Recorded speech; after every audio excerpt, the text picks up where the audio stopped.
and so on. The second thing, though, is that the person must also intend by the publication of the matter to cause the outrage, and that's the harder bit to prosecute. For the prosecution, would be to prove that there was an intention to cause outrage. But clearly, if you said, well, somebody who publishes a cartoon like this, they do it to provoke. They do it because they intend to cause outrage. So that could well be proven. The defence provided for is a defence to show that a reasonable person would find genuine literary, artistic, political, scientific, or academic value in the matter. So there is a defence of sort of artistic value. Interestingly, when we debated this in the Seanad, some of us took a very strong stance against this and argued that this was a very outdated version or definition of blasphemy, that it was dangerous because it would lead to the prosecution potentially of people like satirical comedians, script writers for programmes like Father Ted, and the script writers for Father Ted were some of the people who were most vocal against the new definition of blasphemy, and indeed, that it would sort of generate a stifling of freedom of speech. That it would have, if you know the American expression, a chilling effect on free speech, because people would be fearful of being prosecuted. And just so you know, the sanction is a fine of up to €25,000. And the minister made big play in the Seanad of the fact that there was no sentence of imprisonment, which, big deal is the answer to that. If you're facing a fine of up to 25,000, that's enough to chill anyone's notion of free speech. So, particularly when if you're talking about people who are engaging in political debate, who may not, or people who are just publishing in pamphlets and so on. Interestingly, the opposition was not confined to those of us on the left. It was also opposed by, very perhaps unexpectedly, by Ronan Mullen and Fergal Quinn in the independent benches, who would be on the opposite side to me on many issues to do with social matters and to do with religious matters, but who actually felt that the defence did not cover religious value, theological debate, and they're concerned, and I think rightly, that the sort of prosecutions I explained earlier, the inter-religious debates which had generated prosecutions in the past, that people engaging in those debates who trade insults about each other's religion, that they now might well be open to prosecution under this new definition, because religious or theological value is not included as one of the defences. So now I thought that was a very compelling point. The minister didn't take that point. He said he thought academic value covered it. But you can well imagine a debate among theologians that goes way out beyond what might be considered academic and descends really into insulting and name-calling, and yet is still valid debate, and nobody should be prosecuted for that sort of thing. And yet they'd be now open to prosecution under this offence. So for many reasons, therefore, this definition did not meet widespread approval. We did have there was a great deal of legal argument about the effect of the Supreme Court judgment in Corby. I can go into more detail on that if you like. But my own take on it is that the Supreme Court did not prescribe, even if you accept that the Supreme Court was laying down an instruction to the legislature to legislate. It certainly wasn't an urgent instruction. It took it took the government 10 years to do it. So we disputed the urgency. But if you accept the need for some definition of blasphemy, the Supreme Court did not prescribe what that should be. And many of us felt that there would be a very a better approach to the issue would be to redefine blasphemy, because the Constitution doesn't define it. So to redefine blasphemy and to bring it in under our incitement to hatred laws, so that to incite somebody to incite to hatred on the grounds of somebody's religion, that would become an offence in the same way that we already have inciting to hatred on racial or ethnic grounds as an offence, and that would be a better formulation. In other words, it wouldn't mean that anyone who published a satirical cartoon about religion would be prosecuted, but it would mean that people who called for the genocide of Muslims, for example, that would allow them to be open to be prosecuted. So it's not that we're saying there should be no protection against hate speech, people who are preaching hate against. Preaching is the right word, against members of a particular religion. But we're saying let's formulate that definition in a different way. So we made that argument. We also made the argument that the offence has to be seen in a context. And this is really where Atheist Ireland, I think, took a huge interest in this and where the campaigns have began. That it's the latest step in a long tradition of censorship in Ireland in the name of religion. And that has to be understood as well, that this didn't just come from nowhere.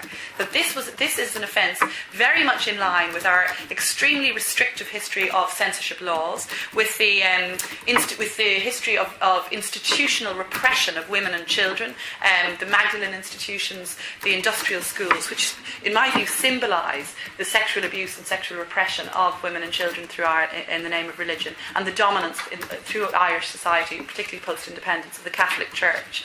And given that shameful history, I argued that we should be very wary of the creation of any new statutory offence that gives such an elevated position to religious persons and elevates their feelings of outrage and offence into this extraordinary status where if you offend them or insult them, you may then be open to prosecution.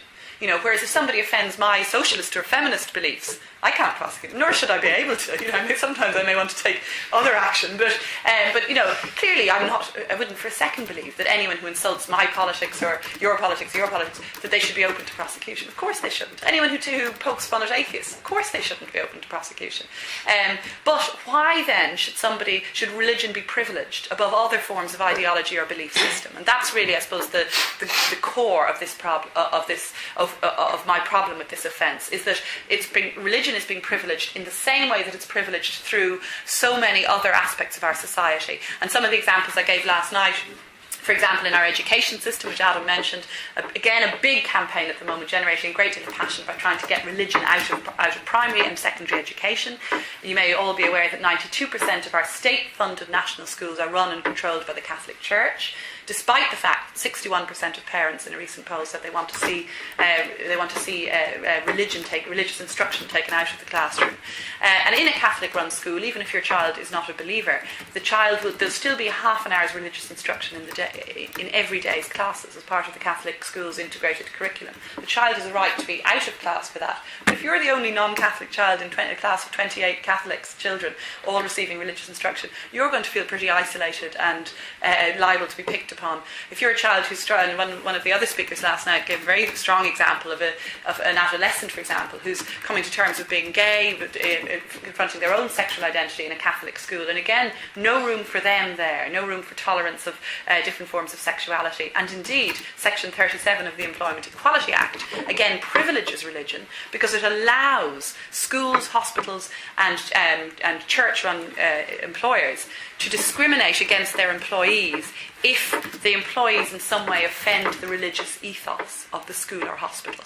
Now, when that was inserted in the 1998 legislation, and it was upheld by the Supreme Court, by the way, if that was inserted when it was inserted in the legislation, there was outcry from civil liberties groups, but it remains the law. And of course, it means that some of the examples that were given, where if you're a hospital porter who's divorced, who's a divorced man or woman, working in a hospital that's run by a religious order, there may be no nuns or priests visible running the hospital, but the ethics committee, and if you don't believe me, look at the Mater Hospital website, the ethics, for example, the ethics committee is still controlled by Catholic doctrine, and a hospital which sacked a porter or a woman who became pregnant outside of marriage or so on would have a defence to any claim of discrimination, because they're entitled to discriminate in order to maintain their ethos. And this Section 37 was the consequence, I suppose, of a famous case, an infamous case in the 1980s, where a teacher in New Ross was dismissed from the convent school where she was a teacher, where she was an exemplary teacher, because she had become pregnant outside of marriage, and this offended the religious ethos of the school. And that sacking was upheld in the High Court. And an appalling judgment, actually, in which the judge said that women could be stoned in other countries for this sort of thing. Somebody last night talked about living by the Ten Commandments and making that a basis of our law. And I mean, obviously, when I was learning the Ten Commandments in school, the one that always fascinated us was "Thou shalt not commit adultery," and we always had a great interest in what that meant. But of course, clearly, if you tried to create laws based on the Ten Commandments, adultery would be a crime, would be an awful lot of prosecution. The blasphemy offence is but one part of a privileging of religion in Irish society, an unhealthy relationship between church and state in a country which formally is a republic and formally maintains a separation of church and state, and yet we see in education, in healthcare, in our welfare institutions, and in our criminal laws in the shape of the blasphemy offence, we still see this unhealthy intertwining of church and state. Two other points, I suppose. One is that before we throw it up on the floor. One is that, rather bizarrely, just on terms of the blasphemy law, the minister, and this is again, I suppose, another example of the double speak Fianna Fáil tend to engage in, but the minister said during the Seanad debates that he hoped prosecutions would not be taken, that he anticipated that the legislation would be unworkable, almost like he wanted it to be unworkable while introducing it.